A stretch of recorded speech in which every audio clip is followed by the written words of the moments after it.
Almudena Romero, l'artiste lauréate de la résidence BMW. J'ai demandé la bourse de BMW pour faire une recherche expérimentale sur la photographie, qui d'un côté analyse la physicalité ou la matérialité de la photographie, mais aussi questionne les espaces ou les formes que la photographie peut prendre et qu'est-ce qu'on comprend par photographie.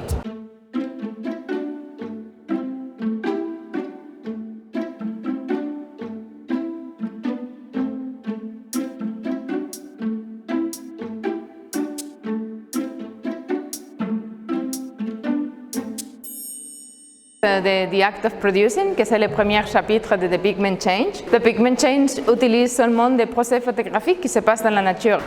Ici, on voit une des pièces de la série The Act of Producing que questionne aussi l'idée de produire. Je ne pense pas qu'une recherche environnementale peut seulement se focaliser sur la matérialité de la photographie ou rechercher des matériaux qui sont respectueux avec l'environnement. Et je pense qu'il faut aller un peu plus au-delà de ça et se questionner pourquoi produire. Et surtout, pourquoi produire alors qu'on vit dans une crise environnementale. Parce que sinon, on rentre dans la dynamique de produire constamment et accumuler.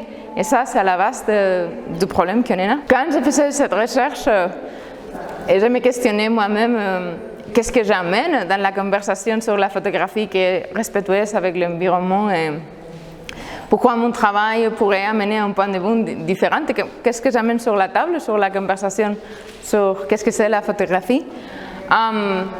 Je m'interrogeais en tant qu'artiste, quel est mon rôle aussi en tant qu'artiste dans la société. Je suis arrivée à la conclusion que pour moi, en tant qu'artiste, j'ai structuré ma vie autour de l'idée de produire. Même si c'est produire de la connaissance, même si c'est faire de la recherche. Et pour moi, s'arrêter de produire, c'est vraiment compliqué.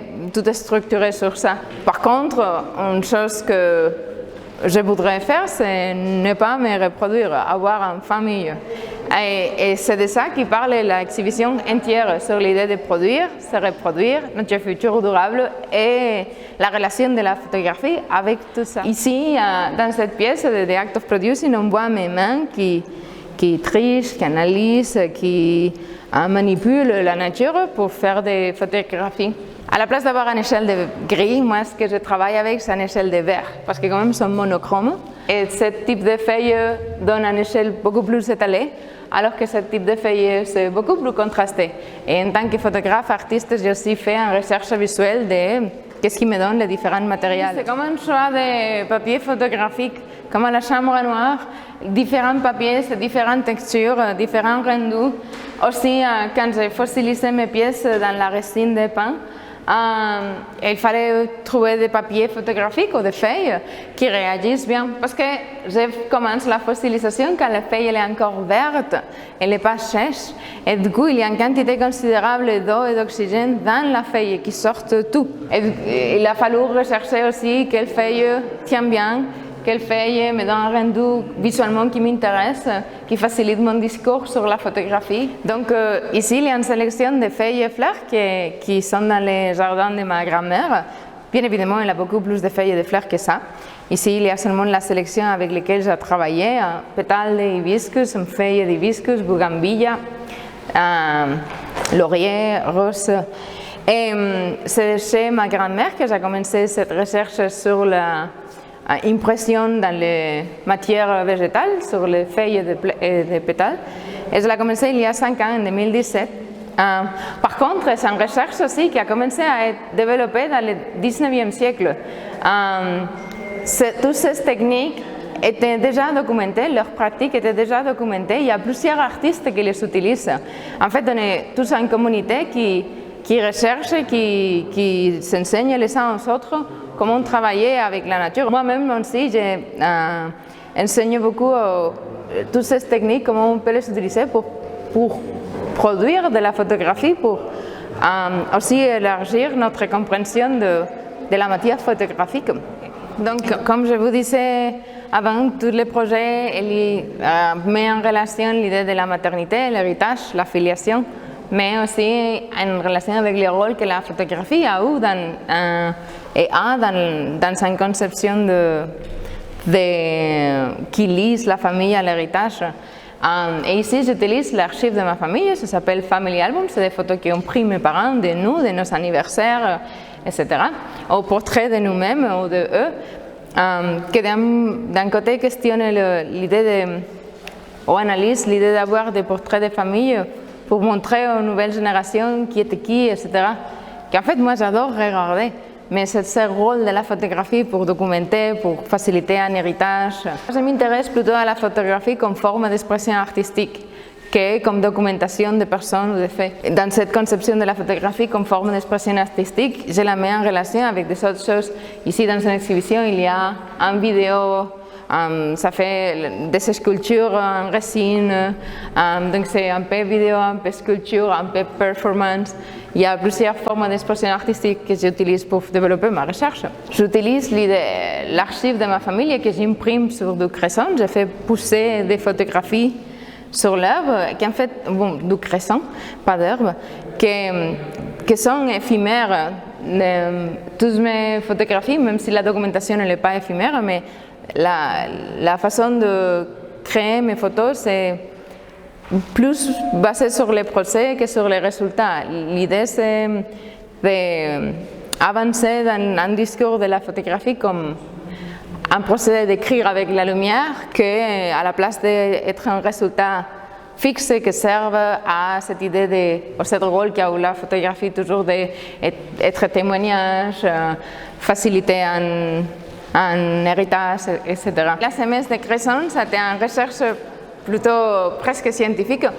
Moi, en tant qu'artiste visuel, il faut que les résultats, je trouve, qui me parlent, les résultats de ce que je fais. Ça ne veut pas dire que ça doit nécessairement être net ou ça peut être très bien une chose floue comme celle-ci, mais ça doit m'intéresser. Et les semences de cresson, ce qui arrive, c'est que les cressons produisent de la chlorophylle très vite, mais en même temps, c'est un pixel vraiment petit.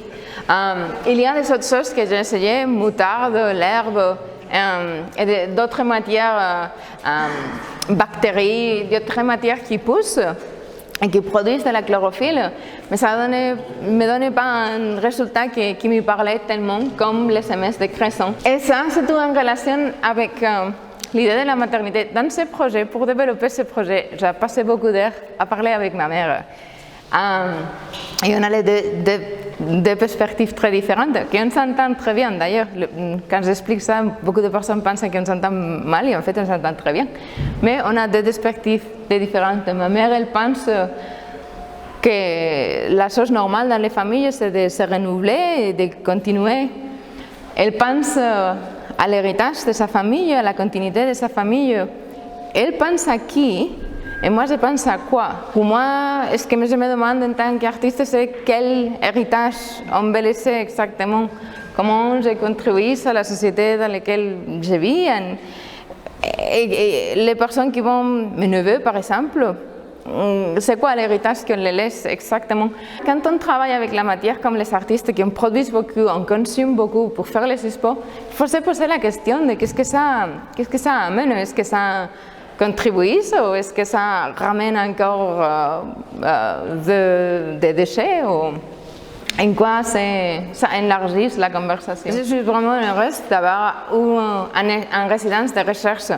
En tant qu'artiste, j'ai fait plusieurs résidences et la majorité des résidences, c'est produire quelque chose pour une exhibition que c'est dans 2 mois, 3 mois, 3 mois. Pour moi, dans ma dynamique de plante, ça c'est impossible parce que je ne sais pas ce que la plante m'a donné et donc il fallait que la résidence soit flexible avec ça, qu'il puisse embarquer l'idée que peut-être à la fin de la résidence, il n'y a rien à montrer parce que ça c'est la recherche. Et en plus avec un calendrier plus ou moins flexible. Donc on a commencé la résidence en septembre de 2020 et on va finir en novembre de cette année. C'est un long accompagnement qui a été en fait très important quand on recherche quelque chose. C'est très difficile d'avoir support pour la recherche. Pour la production, c'est beaucoup plus facile.